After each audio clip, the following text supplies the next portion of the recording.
이번 시의향서를 제출한 1328. 그래서 개각이 된 겁니다. 대개 이제 올림픽 이후를 어떻게 할 것인가에 대해서 뭐 다들 이제 그게 궁금하기도 하고 또 올림픽 이후 준비를 해야 된다는 생각에 대한 이제 막연한 공감대 같은 게 있었던 것 같습니다. 지금 저희들이 구체적인 또 절차와 이런 걸 좀 준비를 하고 있습니다. 그 정부가 좀 요즘 반응이 좀 그렇지 않으세요? 정부 반응은 뭐 통일부 장관 만났는데 그럼 뭐 좋다고 통일부 장관 이건 이제 사실은 경기로서의 의미보다는 경기로서는 뭐 이렇게 큰 의미는 없어요. 우리가 올림픽 치렀는데 아시안 게임은 뭐 그 전에 99년도에 한번 하기도 했고 또 그러니까 경기로서의 의미라기보다는 이제 경기 외적 의미, 정치적 의미, 국제 정치적 의미 이게 크겠죠. 네. 그래서 뭐 이건 돈도 크게 드는 게 아니고 시설을 따로 할 필요도 없고 또 경쟁이 있는 것도 아니고 우리가 결정하면 되는 거기 때문에 뭐 이렇게 크게 걸림돌이 되는 건 없을 걸로 봅니다. 즉 기술적인 문제들이 좀 있을 것 같습니다. 우선 이제 공동 개최를 하려면 조직위원회를 공동으로 꾸려야 되죠. 그러니까 지금까지와의 남북 관계와는 차원이 다른 거예요. 이거는 지금까지는 그냥 단발적으로 모여서 의사결정 단순한 그렇게 해보면 됐는데 이건 같이 살아야 돼. 그러니까 같이 살아야 되는 문제. 그럼 사무실은 어디 두냐? 뭐 이런 문제도 있고 또 몇 명을 같이 파견해서 어떤 일을 어떻게 맡기냐? 상하 관계는 어떻게 하냐? 이런 거를 전부 결정해야 되기 때문에 이것은 통일 연습, 통일 연습이기도 하죠. 우리 입장은 국가가 운영을 하든가 아니면 도에다 넘기면 그걸 운영할 능력이 없다 이랬었는데 이제 상황이 조금 바뀌었어요. 올림픽을 치르면서 보시다시피 남북 관계가 확 풀리면서 이게 이제 경기 외적 의미를 가지게 되게 된 거죠. 그래서 좀 더 정교하게 검토를 해볼 필요가 생긴 거죠. 예를 들어 컬링에 대해서도 지금은 이제 그걸 해체하는 걸로 지금 결정이 돼 있었는데 좀 다시 생각해 보자는 의견이 생기고 있는 거예요. 그게 대개 선수들의 의견이에요. 선수들은 그 동안에 계속 유지해달라는 요청을 계속 해왔는데 정부나 우리가 거의 무시했었지. 우선 뭐 경제성을 먼저 따지고 선수들의 얘기를 들었었는데 지금에 와서 보니까 선수들의 얘기가 상당히 일리 있다. 그리고 그게 이제 경기로서도 그렇고 경기 외적인 의미가 지금 많이 생기다 보니까 남북 관계라는 큰 변수가 생기다 보니까 어느 정도 좀 유지를 많이 하는 쪽으로 의사결정을 좀 더 정교하게 해봐야 되겠다. 이렇게 이제 변수가 생긴 거죠. 그 스피드 스케이트장 같은 거 그것도 마찬가지죠. 그것도. 그 여기도 이제 유니버시아드 같은 걸 하려면 그게 있어야 되니까. 네. 가리방선도 마찬가지예요. 그것도 이제 복원을 뭐 하는 쪽으로 해서 했는데 그것도 역시 유일한 국제규격 경기장이니까 그것도 또 다 마찬가지입니다. 그래서 이제 그 필요가 국제규격이 앞으로 남북이 공동 주최하는 경기 또는 뭐 남북이 참가. 이제 2019년부터 바로 경기가 있을 수 있어요. 개별 종목, 알파인 개별 종목, 아시안 게임 개별 종목이 바로바로 있을 수 있다. 그러니까 그거를 이제 경기 단체들하고 쭉 더 깊이 있게 논의해. 지금은 이제 그런 생각은 안 하고 지금 그것만 보고 경제성 그렇죠. 뭐 이렇게만 봤었는데 지금 와서 보니까 그렇게 결정돼서는 안 될 것 같다는 것이 나중에 큰 후회를 할 수 있다는 것이 뭐 대회 유치를 했는데 다 헐어버리거나 없어 이렇게 될 수가 있다는 거죠. 역시 이제 북한의 참가죠. 누가 보더라도 그렇게 되면서 세계적인 주목을 끌게 됐고 흥행 시발점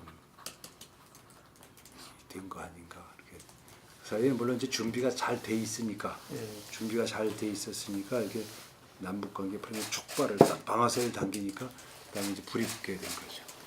이게 이제 그 동안에 올림픽이나 이런 거라든지 대도시에서 이렇게 하던 시스템을 도입했어요. 예, 예, 예. 근데 여기 강릉이나 횡계나 여기는 아주 단순해. 지금 그 버스만 해도 몇 1,800대인가 이렇게 돈을 그렇게 할 필요가 없어. 경기장이 있는데 경기 시간에 딱딱 가 대주는 걸로 해서 쉽게 생각해서 했으면 되는데 우리 전국체전 할 땐 그렇게 해요. 이 경기가 좋은 경기가 몇 시에 열리니까 이때 예상 인원이 2만 명이다.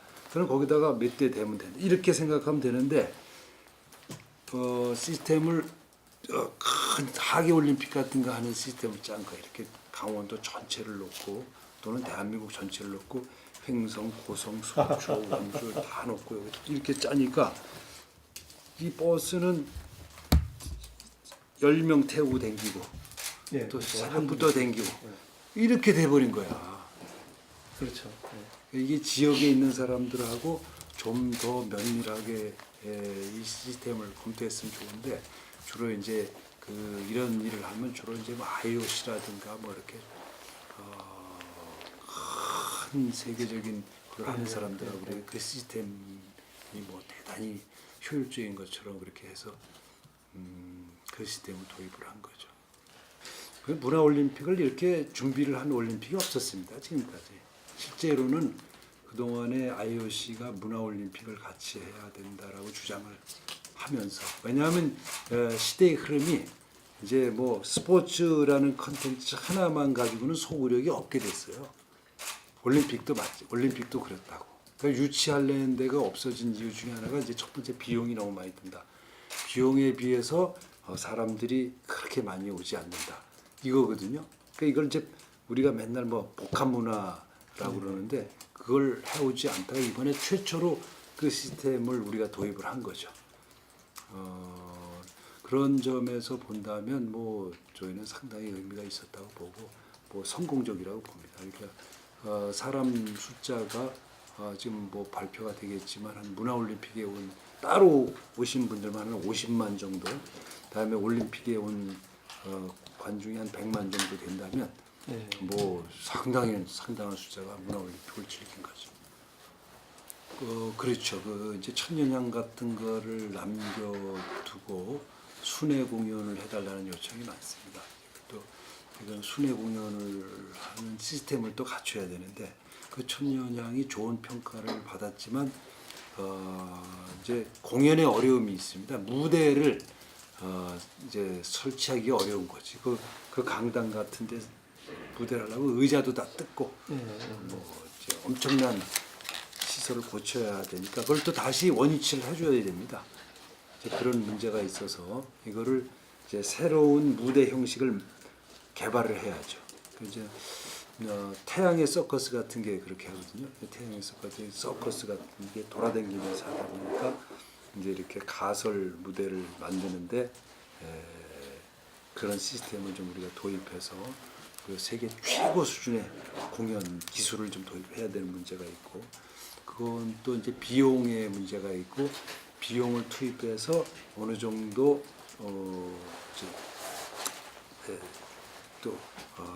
티켓을 팔아서 벌충하고 적자를 얼마 정도 낼 것이냐 이런 것들에 대한 면밀한 검토와 그에 따른 규모를 정해야 되는 문제가 있습니다. 실적을 이제 아마 취합이 될 텐데 뭐 상품권의 실적보다도 우리 상품의 전시와 디자인 수준이 이제는 올림픽에 내놓을 만큼 됐다는 거죠. 참 이걸 벌써 몇 년 전부터 계속 훈련을 하면서 시뮬레이션을 하면서 왔는데 뭐 작년까지만 해도 야 이거 갖고 올림픽에 나갈 수 있겠느냐 그렇게까지 했었습니다. 이게 뭐 우선 위에 그게 상당한 기술이 필요한 거죠.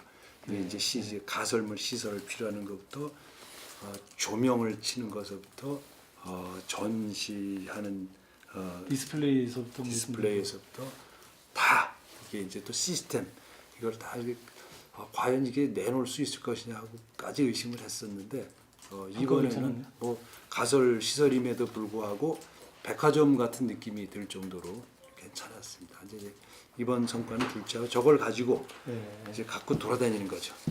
축적된 기술을 가지고 이제 뭐 중국도 가고 미국도 가고 이렇게 돌아다니는 거기 때문에 이제 자신감들이 붙은 게 큰 성과라고 생각합니다. 뭐 전 세계에서 아마 평창이라는 이름을 모르는 사람이 없을 정도로 잘 됐을 겁니다. 네네. 강릉하고 강원도는 뭐 좀 부족했을 거고 평창은 평창으로만. 뭐 확실하게 된 브랜드 각인이 됐을 걸로 보고 그걸 이제 앞으로는 어떻게 이용하고 예. 유지해 나가느냐 이 과제는 뭐 여전히 있습니다. 저는 느낌을 이제 큰 느낌을 말씀드리자면 한민족 전체 역량이 모인 올림픽이었다 이렇게 생각합니다. 그러니까 남한에서도 이번에 보면 뭐 지역 정치적 분파 이런 거 상관없이 전국에서 떠나 할 것 없이 다 오셨어요.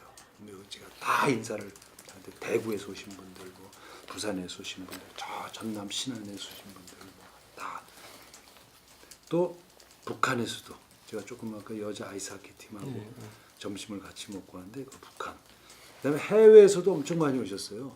그래서 이 한민족의 힘이 정말 한국 전쟁 이후에 처음으로 이렇게 결집된 대회였다. 저는 이렇게 평가합니다. 그러니까 한국 전쟁 이후로 이렇게 한민족이 전체로 마음을 모은 것은 처음이 아닌가 생각합니다. 그것도 의미가 있네요. 네. 근데 제일 중요한 건 이제 남북 관계를 이어가는 거고요. 그 남북 관계를 이어가기 위한 포석을 놓는 거죠. 제가 4월, 6월 2021년 저는 이렇게 지금 세 개를 놓고 있는데 그 중에서도 제일 중요한 거는 2021년은 아까 말하는 상시적인 시스템을 이어가야 되는 제도를 서로 만들어 가야 되는 거기 때문에 통일 훈련으로서 굉장히 중요하다고 생각하고 이걸 하나 지금 시작해 놓으면 3년간은 이 틀이 있으니까 어쨌거나 이제 남북 관계의 흐름이 이어질 걸로 생각을 하고 있습니다.